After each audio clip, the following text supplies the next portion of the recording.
कौन है बॉडी का?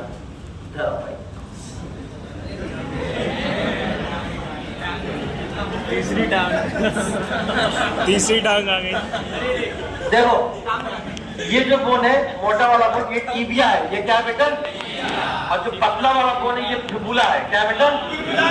टीबिया और फिबुला के बीच में जो ज्वाइंट होता है इसको टीबियो फिबुला ज्वाइंट कहते हैं। Tibio fibula. और ये भी ज्वाइंट होता है फाइब्रस। कैसा होता है? इनके बीच में मूवमेंट नहीं होता। इनके बीच में मूवमेंट नहीं होता। मूवमेंट जो होगा इनके और इनके बीच में। ये वाला फीमर है और ये वाला टीबिया है। और सामने देखो एक कैप जैसा स्ट्रक्चर, ये पटेला। ये क्या है? ये तीनों मिलके बेटा बनाते हैं नी ज्वाइंट। क्या बनाते हैं? नी ज्वाइंट में फिबुला बहुत पार्टिसिपेट नहीं करता है और बहुत बच्चे जानते हैं कि नी ज्वाइंट में ये और ये सब ज्वाइंट करते हैं। तो ये सब में याद रखना है। नी ज्वाइंट में केवल फीमर, पटेला और टीबिया सिर्फ तीन बोन पार्टिसिपेट करता नी ज्वाइंट बनाते हैं। इस ज्वाइंट को बेटा बोलते हैं एंकल ज्वाइंट। क्या बोलते हैं? एंकल ज्वाइंट भी एक तरह का हिंज ज्वाइंट होता है। कैसा होता है? Hinge joint. और बाकी ये स्ट्रक्चर आप स्कल को क्या पढ़ रहे हैं? स्कल में देखिए सामने आपके फ्रंटल, इधर वाला आपका हो गया ऑसिपिटल, ये वाला ऑसिपिटल हो गया, ये वाला जाइगोमैटिक बोन है। ठीक है। कान का ये ऊपर वाला हिस्सा, ये वाला बोन है टेम्पोरल, इसके ठीक ऊपर वाला है पैराइटल। ठीक। जो अंदर अगर आप देखिए इसके यहाँ इस वाले हिस्से में, यहाँ की बात कर रहा हूँ मैं, ये जो आप देख रहे हैं ध्यान नहीं होगा, इधर देखो सर नीचे की खड्डा निकालो। हाँ इधर देखो, इधर होता है जो स्पिनॉइड आप बोन देखते हैं, ये बाहर नहीं होता, ये अंदर यहाँ सॉकेट है।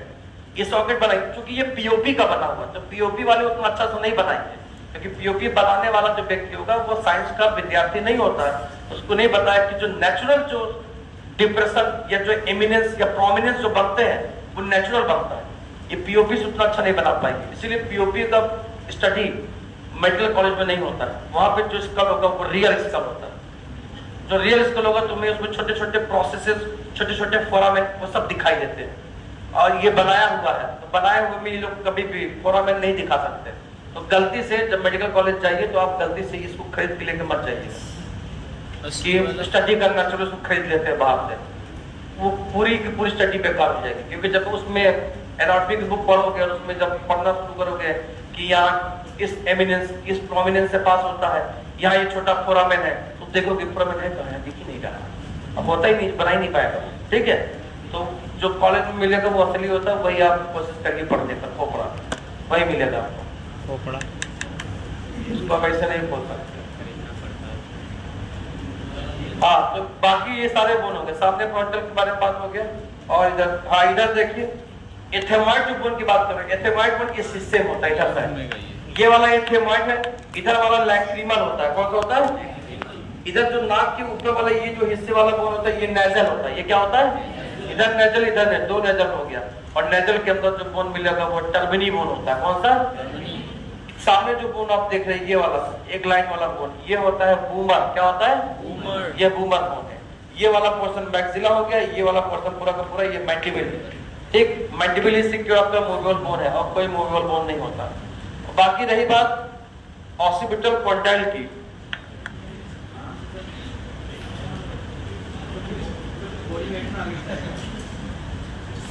कॉन्डाइल समझिएगा, इधर एक कॉन्डाइल, एक इधर एक कॉन्डाइल, ये दो कॉन्डाइल होता है। और जो रॉड देख रहे हैं, रॉड जिस स्ट्रक्चर में एंट्री कर रहा है वो होता है फोरामेना मैग्नम। क्या होता है?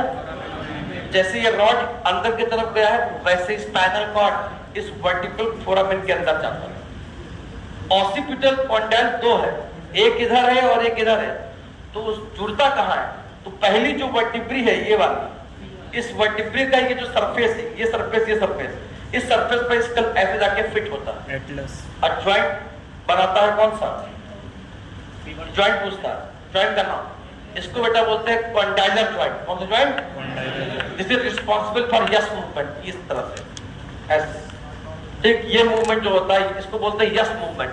यस मूवमेंट कराने वाला जो ज्वाइंट है कॉन्डाइलर है, और वो बनता है स्कल और फर्स्ट वर्टिब्री के बीच में। फर्स्ट वर्टिब्री का नाम होता है एटलस। क्या नाम होता है? एटलस। और सेकंड वर्टिब्री का नाम होता है एक्सिस। तो एटलस एक्सिस में भी एक ज्वाइंट बनता है उस ज्वाइंट का नाम होता है पाइवोट ज्वाइंट। क्या ज्वाइंट? अब पाइवोट ज्वाइंट रिस्पॉन्सिबल होता है नो मूवमेंट के लिए। नो मतलब ये इधर वाला, इसको साइडवे मूवमेंट कहते हैं। क्या कहते हैं? Sideways movement. ठीक है, बाकी ये सब वर्टिकल कॉलम अगले क्लास में आप पढ़ेंगे। वर्टिकल कॉलम और ये रिब, ये सब का सब जितना पार्ट आप देख रहे हैं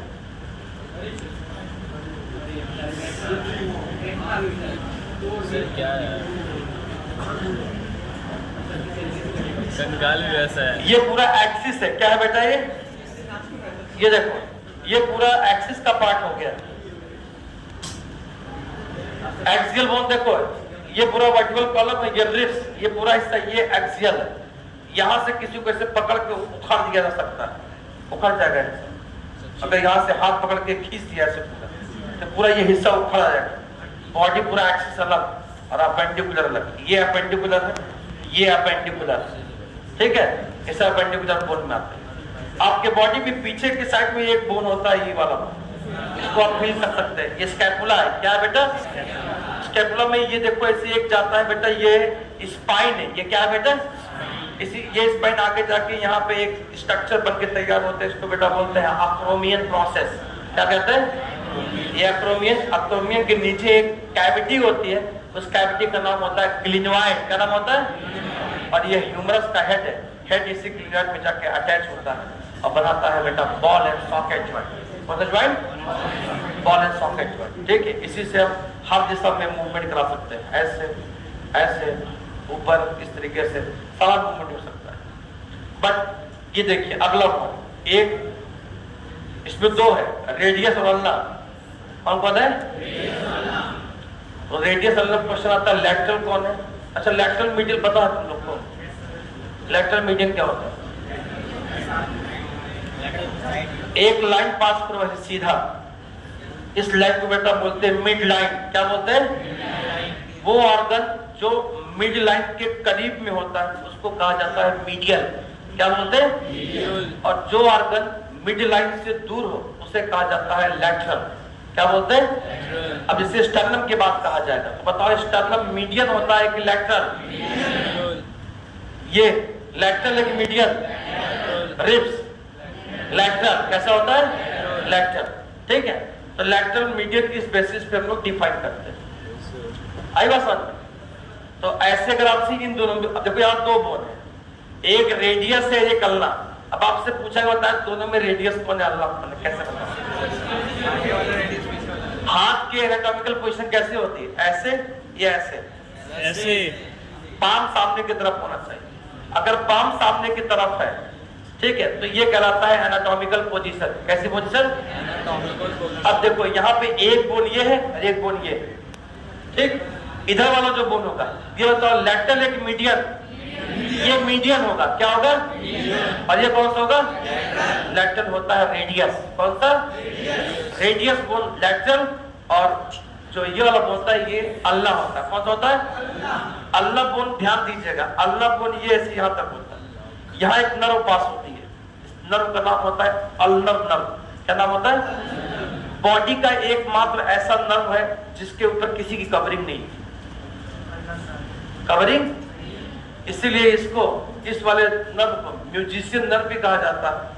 और कभी कभी आप देखिए जब हाथ को डेस्क में या किसी झटका लग जाता है, पूरी बिजली में करंट दौड़ जाती है। ऐसा कभी हुआ है?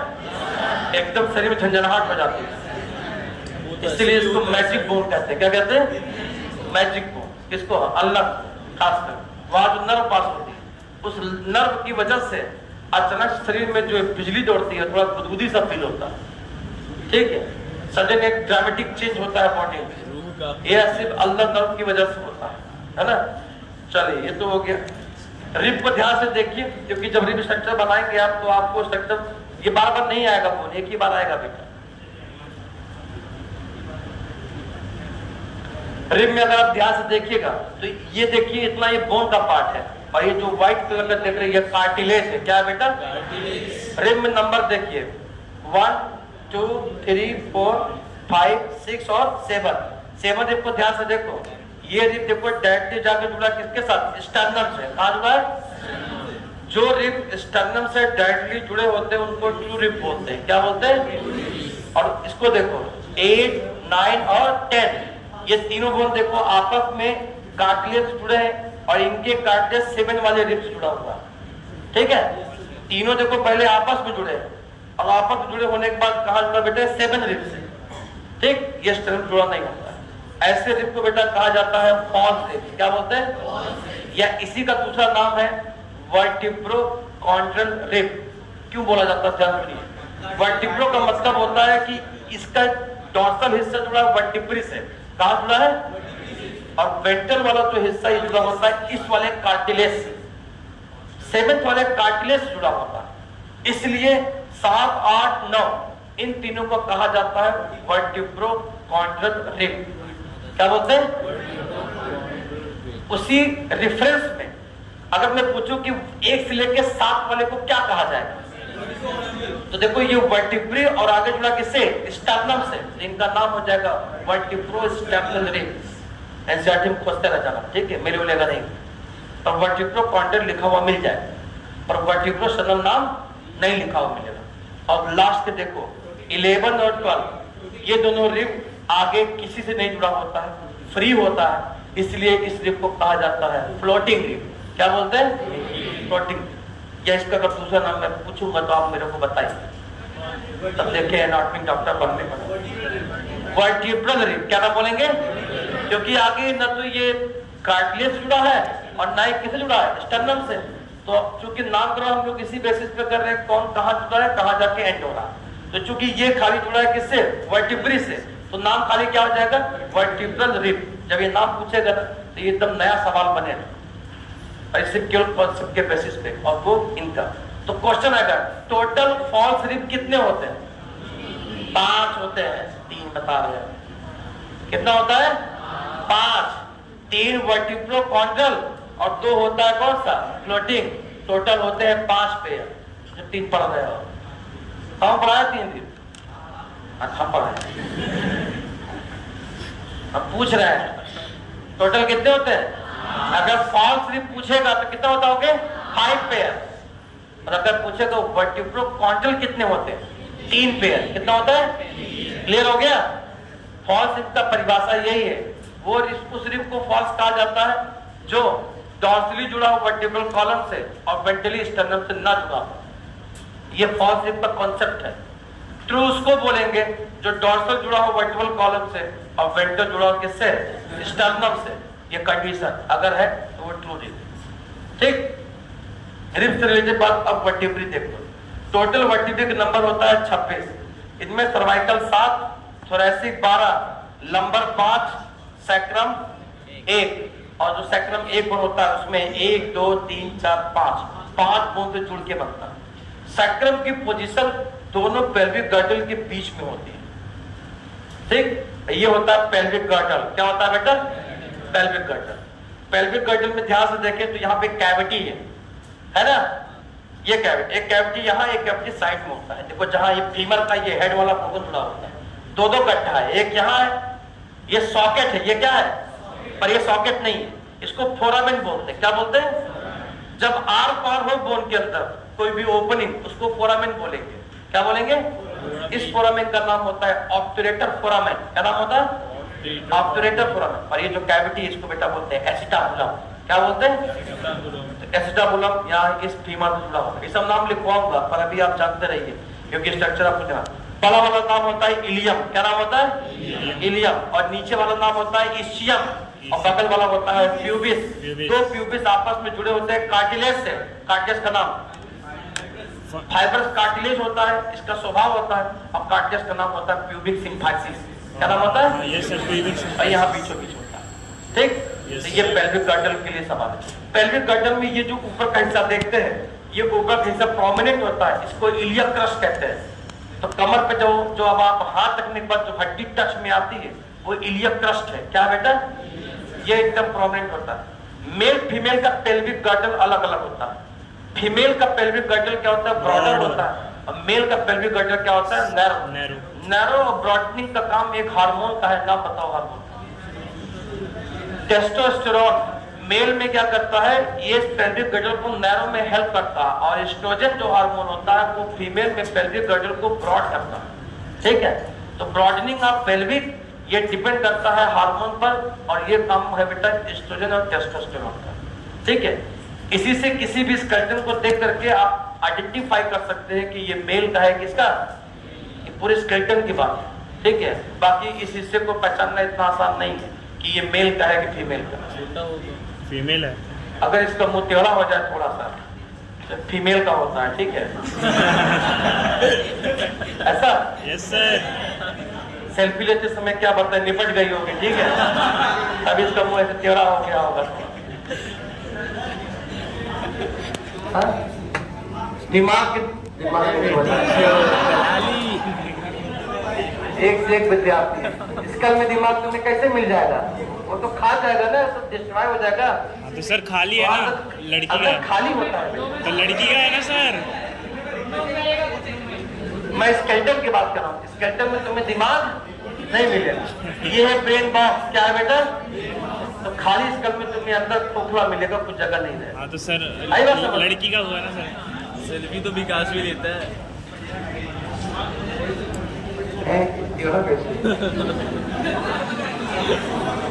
पजल सॉल्व करो सर। डांसिंग पोजीशन है सर आपके साथ डांस करना चाह रही है। रही है भाई, दिमाग नहीं इसमें। गाइस पीछे देख लो गाइस।